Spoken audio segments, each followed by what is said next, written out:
믿음으로 받는 하나님의 선물입니다. 지난주에는 우리가 오직 은혜로 살아갑니다. 이런 제목으로 말씀을 나눴습니다. 오직 은혜로 살아갑니다. 근데 오늘 말씀은 믿음으로 받는 하나님의 선물이라고 이렇게 정했습니다. 지난주 우리가 참 말씀을 나누면서 하나님의 은혜로 살아가기 위해서는 우리 안에 있는 죄 문제가 잘 해결돼야 된다. 그런 이야기를 이제 나눈 기억이 납니다. 왜 그런 거 아니?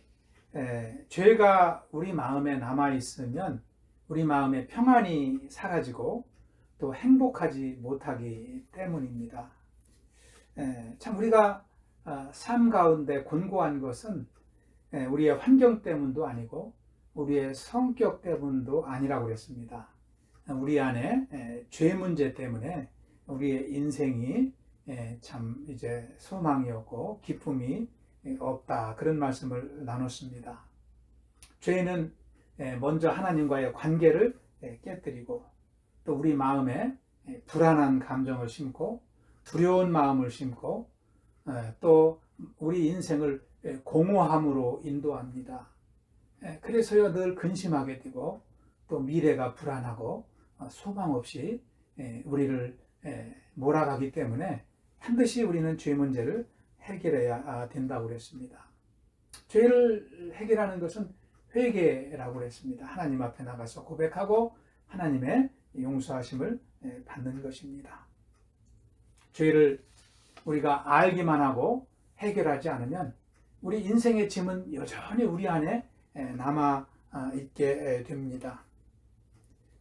그러나 우리가 하나님 앞에 자복하고 용서의 사랑을 경험하면 우리 안에 구원의 은혜가 기쁨으로 임하게 되기 때문에 우리는 참 이제 전과는 새로운 인생을 살게 되는 것입니다. 오늘 나누는 말씀은요, 바로 그 다음 단계에 해당하는 말씀입니다. 그렇다면은 하나님의 구원은 우리에게 어떻게 주어질까요? 물론 저와 여러분이 구원받은 하나님의 백성이기 때문에 이것에 대해서 상세하게 잘 아십니다.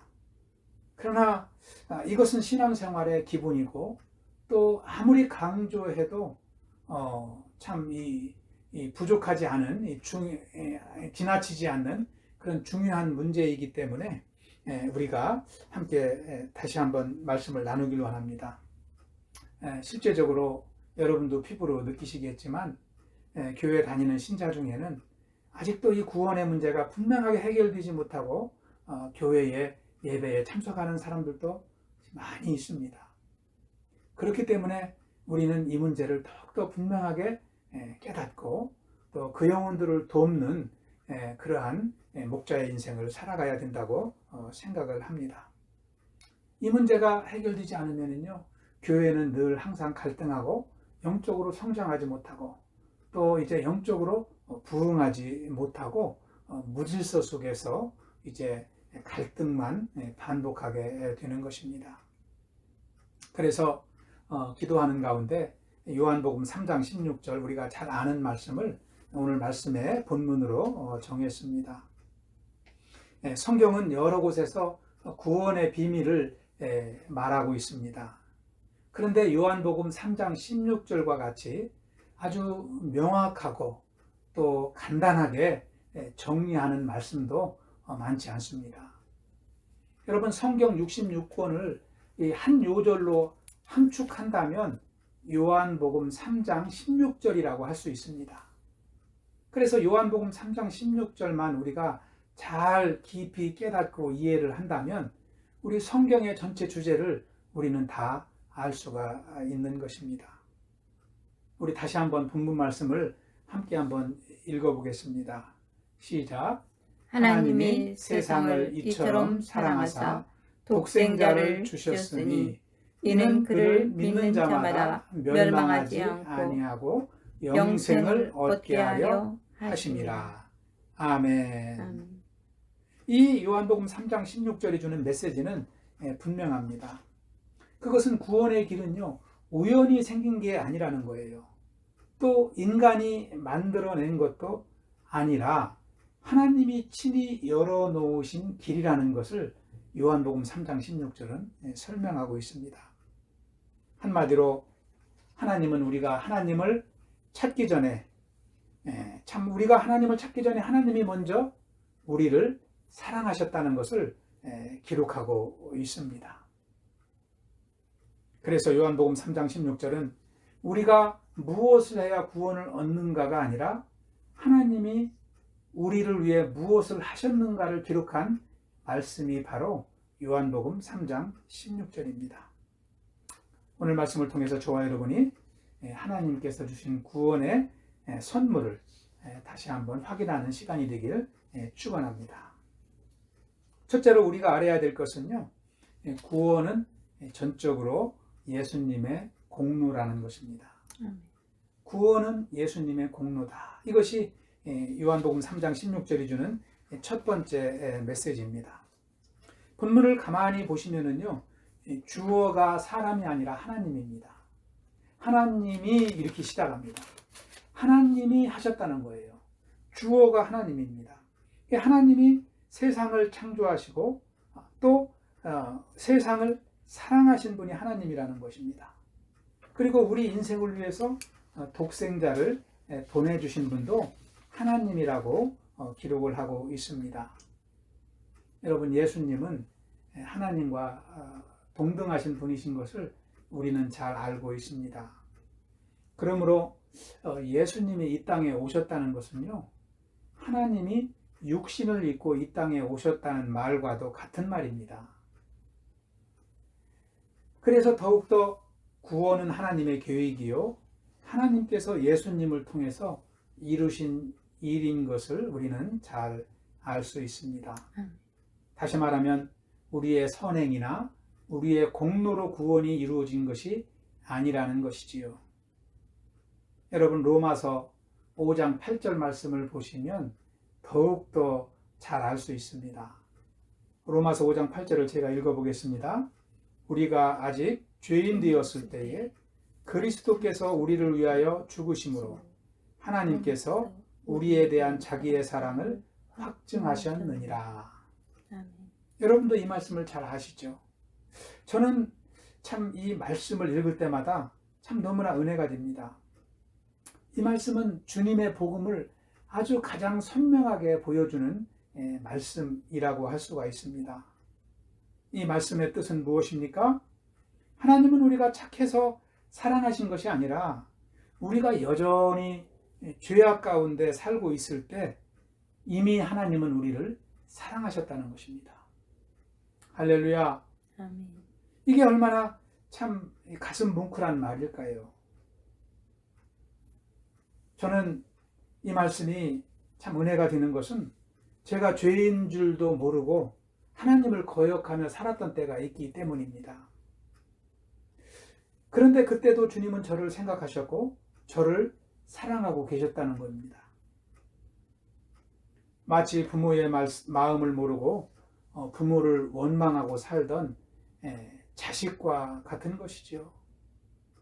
누구나 성장하면서 특별한 이유도 없이 부모님의 말씀을 잔소리로 여기고 거역하며 살 때가 있습니다. 그러나 세월이 지나고 보면은 그때의 삶을 다시 돌아보면은 참 내가 왜 그랬을까 이렇게 한이 들 때가 있어요. 그때는 이미 부모님은 우리 곁을 떠나셨고 이제는 나도 부모가 되어서 참 이제 가족에게 서운한 말을 들으며 살 때가 있습니다. 그때가 되면은 부모님 생각이 더 나고 또 눈시울이 붉어질 때가 있습니다. 그게 왜 그렇습니까? 부모님이 그때 하셨던 잔소리가 나를 위한 사랑이었다는 것을 뒤늦게 깨달았기 때문입니다. 성도 여러분, 우리의 신앙도 그렇게 성장해 왔다고 저는 생각을 합니다. 처음에는 죄가 죄인 줄도 모르고 살 때가 있었습니다. 예수 믿는다고 하지만 참 삶이 힘들 때마다 하나님을 원망하고 또 하나님이 멀리 계신 것처럼 내 맘대로 살았을 때가 있었습니다. 그러나 성경은 분명하게 기록하고 있습니다. 우리가 여전히 죄 가운데 있었지만 하나님은 예수님을 십자가에 죽게 하심으로 우리 죄를 용서하시고 하나님의 사랑을 확증하셨다고 기록하고 있습니다. 참으로 놀라운 이야기입니다. 저는 이 말씀을 읽을 때마다 참 제 마음이 뭉클해지는 것을 매번 이렇게 경험을 합니다. 여기서 확증하셨다는 것은요, 예수님의 공로가 우리에게까지 미쳤다는 뜻입니다.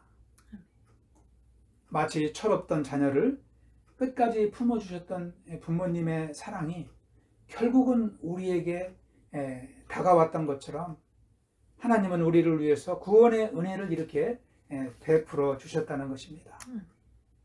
여러분, 이것이 하나님의 사랑이요, 예수님의 은혜입니다. 제가 다른 종교와 비교해서 한번 잠시 말씀을 드려보겠습니다. 한 사람이 물에 빠져서 참 허우적거리고 있습니다. 그때 세 사람이 그 곁을 지나가게 됩니다. 맨 첫 번째 지나가는 사람은 그 물에 빠진 사람을 향해서 이렇게 소리칩니다.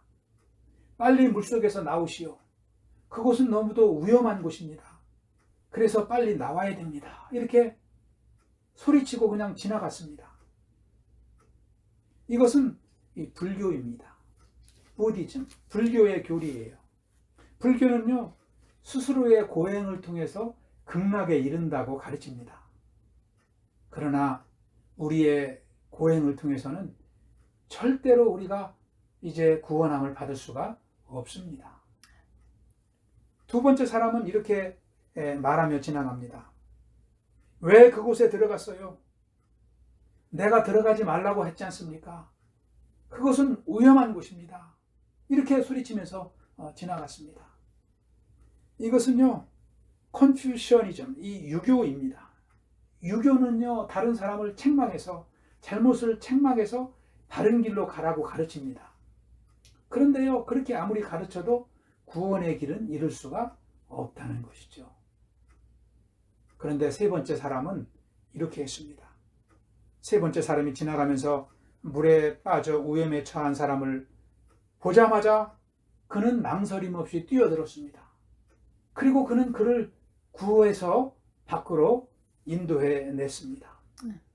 이것이 기독교입니다. 이게 크리스티애니티, 이게 기독교인 것입니다. 이것이 하나님의 사랑입니다. 하나님은 직접 육신을 입고 이 땅에 오셔서 우리 죄를 위해서 십자가의 길을 걸어가신 것입니다. 아멘. 그래서 하나님의 사랑은요, 희생의 사랑입니다. 말로만 사랑하지 않으시고 자기 몸을 십자가에 내어주심으로 우리를 구원하여 주셨습니다. 우리의 죄를 대신 짊어지시고 십자가의 길을 걸어가신 것입니다.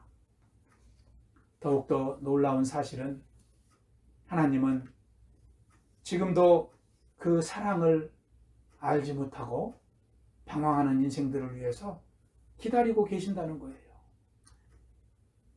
여러분, 요한계시록 3장 20절에 보시면 이렇게 성경은 기록합니다. 볼지어다 내가 문 밖에 서서 두드리노니 누구든지 내 음성을 듣고 문을 열면 내가 그에게로 들어가 그와 더불어 먹고 그는 나와 더불어 먹으리라. 아멘. 예수님은 이렇게 지금도 기다리고 계십니다. 저와 여러분이 이 예수님의 공로에 힘입어 구원의 기쁨 속에 살아가시기를 축원합니다. 아멘. 이렇게 구원이 전적으로 하나님의 뜻이요 예수님의 공로라면 그러면 우리가 이 구원을 어떻게 받아야 될까요?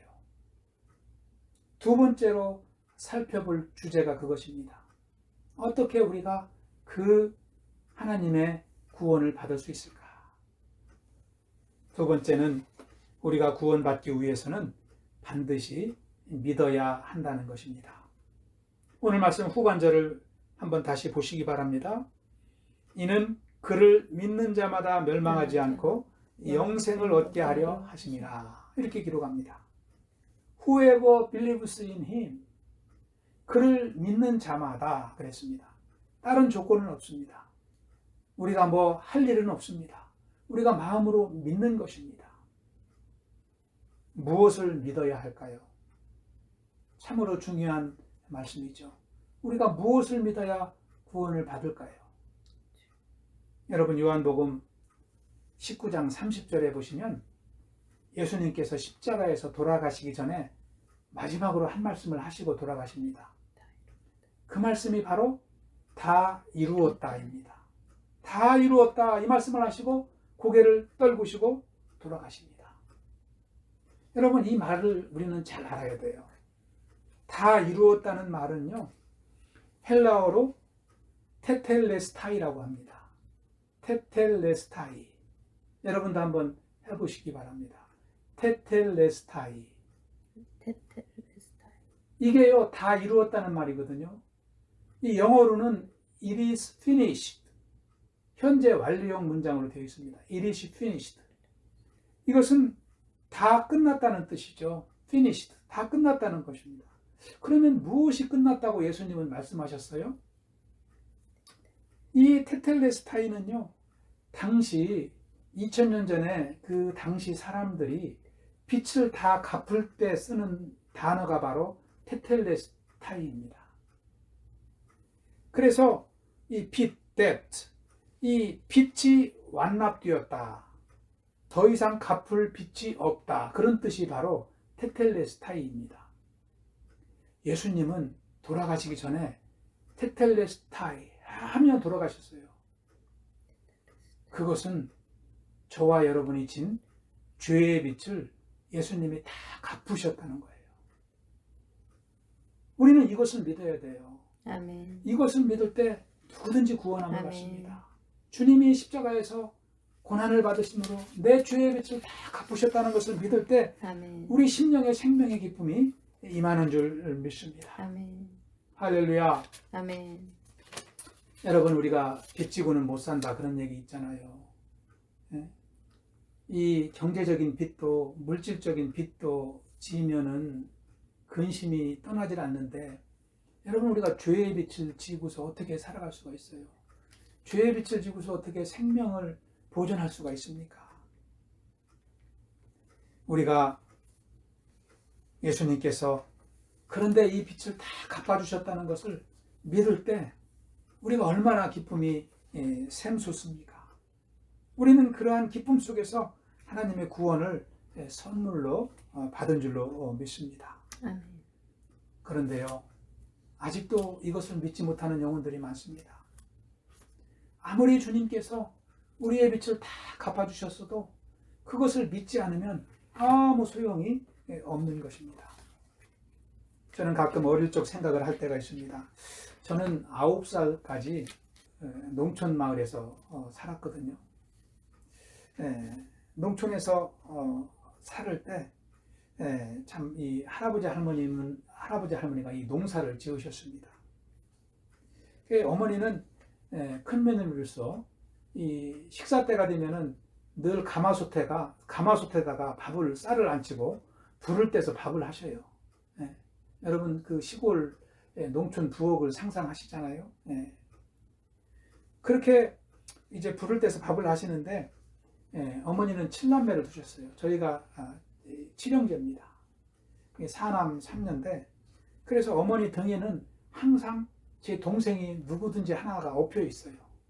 그러니까 어린아이가 있기 때문에 늘 업고서 어머니는 밭일도 하시고 부엌일도 하시고 집안일을 다 하셔요.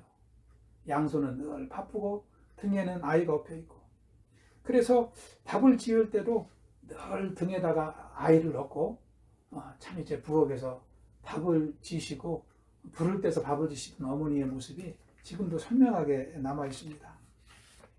그러면 어머니는 식사 때마다 참 밥상에다가 뭐 식탁이 따로 없잖아요. 밥상에다가 뭐 반찬, 밥, 국까지 다 올려놓고 그것을 들고 안방까지 가야 되잖아요. 그러니까 안방에는 할아버지 할머님이 계셨기 때문에 어머니가 그렇게 늘 밥상을 차려가지고 안방으로 들고 가시는 모습을 저는 매일 그렇게 보았습니다. 저희 할아버지는 인자하셔서 저희 어머니 큰머니를 사랑하셨어요. 그런데 할머니는 그렇지 않습니다. 이 밥상을 들고 가시면 애미야 수고했다. 너도 같이 와서 먹어라. 이렇게 말씀하시면 얼마나 좋아요. 근데 할머니는 그런 말씀이 하나도 없으세요. 그냥 평상시 기분이 좋으시면 그냥 식사를 하시고 또 때로는 기분이 언짢으시면 식사를 안 하시고 그냥 횡하니 나가십니다. 그러니까 미리 식사를 안 하신다고 이야기를 하시면 밥상을 할아버지 것만 준비하시는데 다 준비해가지고 밥상을 방에 딱 갖다 대령하면은 그때서 안 잡수신다고 방에 나가시는 거예요. 그럼 어머니는 너무나 속상하신 거죠. 참 어떻게 해서 올려드린 밥상이에요. 자식을 등에 업고 불을 떼서 이렇게 정성스럽게 올려드린 밥상인데 안 드시니까 어머니는 눈물을 흘리시고 많이 서운해 하셨다. 그런 말씀을 제가 들은 기억이 납니다. 여러분, 예수님의 공로는 어떠하십니까? 여러분 복음서를 읽어보시지만 예수님께서 이 땅에 오셔서 사역을 하실 때 얼마나 많은 핍박과 환난 가운데 참 사역을 감당하십니까? 유대인들이 바리새인과 서기관과 사두개인들이 예수님을 핍박하고 또 사역을 방해하고 결국은 십자가에 매달지 않으셨습니까? 예수님은 그렇게 그 고난을 다 감당하시고 우리의 구원의 완성을 위해서 십자가에 순종하시기까지 죽기까지 순종하시고 그 길을 걸어가신 것입니다. 여러분 이렇게 주님께서 우리의 구원의 완성을 이루셨는데 우리가 그 구원의 밥상을 받지 않으면 어떻게 될까요? 아무 소용이 없다는 것이죠. 저는 많은 영혼들이 아직도 그 예수 그리스도의 이 구원의 은혜를 경험하지 못하고 사는 것을 보면은 참으로 참 안타까울 때가 많습니다. 그래서 우리 교회가 해야 될 일은 바로 그것입니다. 그 영혼들을 품고 기도하고 우리가 받은 은혜를 그들에게 전하며 나누며 그들에게도 생명의 기쁨이 이루어지도록 그 사명을 감당하는 것이 오직 교회의 한 가지 사명인 줄 믿습니다. 그래서 믿음으로 받아야 됩니다. 예수님의 행하신 일을 믿어야 됩니다. 예수님께서 우리의 죄값을 다 갚으셨다는 것을 우리가 믿고 그들도 믿도록 우리가 복음을 전해야 되는 것입니다. 요한복음 1장 12절에 보면은 사도 요한은 분명하게 기록을 하고 있습니다. 영접하는 자, 곧 그 이름을 믿는 자들에게는 하나님의 자녀가 되는 권세를 주셨으니 그랬습니다. 믿는 자들이 하나님의 자녀가 된다는 것을 분명하게 말씀하고 있습니다. 주의 빛이 다 탕감되었다는 것을 믿어야 되는 것입니다. 로마서 10장 9절에도 이렇게 사도 바울은 기록을 합니다. 네가 만일 네 입으로 예수를 주로 시인하며 또 하나님께서 그를 죽은 자 가운데에서 살리신 것을 네 마음에 믿으면 구원을 받으리라. 할렐루야. 믿어야 됩니다.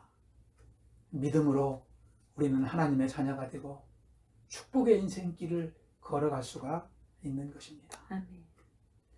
우리가 여기서 마지막으로 한 가지 분명히 알아야 될 것은 믿는다는 뜻이 무엇인가입니다. 이 믿는다는 것은요, knowing, 안다는 것과는 다릅니다. 믿는다는 것은요, 예수님이 좋은 분이라는 것을 아는 것도 아니고 성경을 읽고 이해하는 것으로 그치는 것도 아닙니다. 믿는다는 것은 예수님을 구주로 영접하고 내 삶의 주인으로 모시는 것을 말합니다.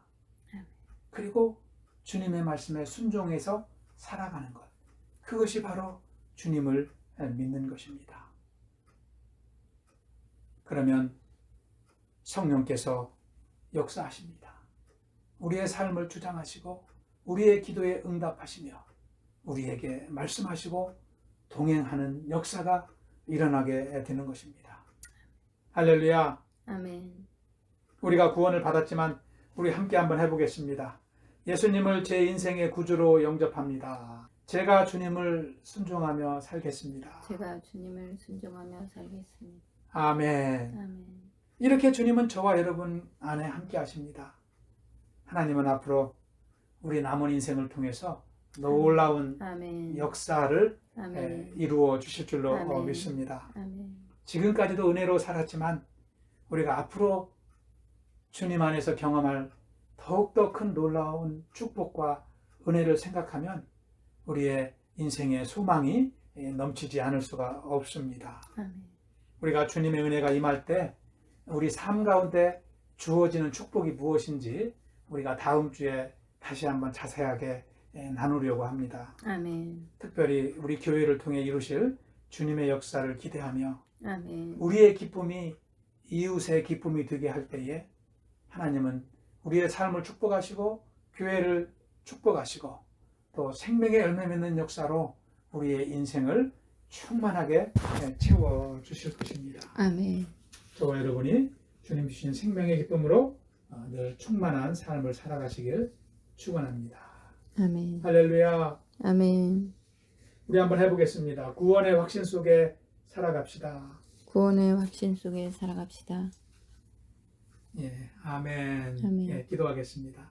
아버지 감사합니다.